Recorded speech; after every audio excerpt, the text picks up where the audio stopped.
mais uma vez aqui de volta com uma aula sobre o sistema operacional Linux, mas agora vamos para algo mais prático em relação a essas provas de concurso, um pouquinho fora aí da nossa parte teórica tradicional. Que parte prática é essa? O que nós vamos chamar de diretórios Linux. O que são os diretórios Linux? É como se fossem as pastas do sistema operacional Linux. Quando usamos o Windows, estamos acostumados com pastas dentro de unidades. Já quando vamos utilizar o Linux, esse conceito muda um pouco. Porque no caso do Linux, os diretórios, que é como se fossem as pastas, eles estão atrelados a um diretório raiz.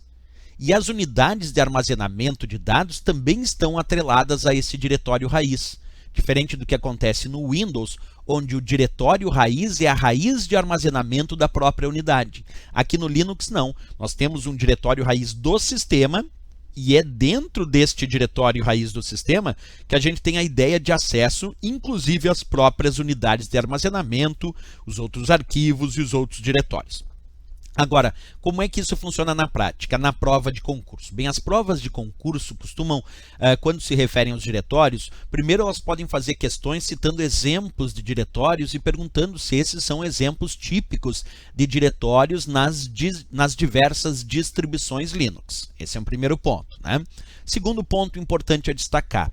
Eu tenho que saber para algumas provas de concurso, pelo menos, a principal função de cada um destes principais diretórios. Então, nós vamos estudar a partir de agora isso. Nós vamos começar a pensar na função de cada um desses principais diretórios do Linux. Aqui eu mostro uma imagem mostrando esses diversos diretórios através de um gerenciador de arquivos de uma determinada distribuição Linux, como vocês enxergam aí na tela, mas vamos começar devagarinho a história. Eu vou começar falando sobre o diretório raiz do sistema operacional Linux. Quem representa o diretório raiz? Quando tu pensa lá no Windows, é muito comum alguém me dizer assim, o diretório raiz lá no Windows é C:/. Bem, isso porque aquela pessoa instalou o sistema operacional numa partição que foi reconhecida como unidade C, e essa unidade C ficou sendo a representação do diretório raiz daquela unidade de armazenamento do Windows. Aqui é diferente. Aqui no Linux, quem exerce a resposta de prova, a função de diretório raiz, é a barra.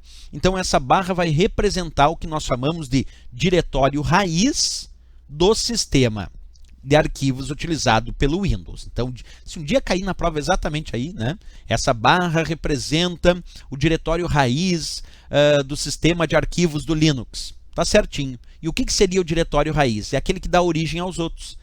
É dentro deste diretório raiz que nós temos acesso aos outros diretórios do sistema operacional Linux. Vamos dar um primeiro exemplo de um desses diretórios. Exemplo, /bin.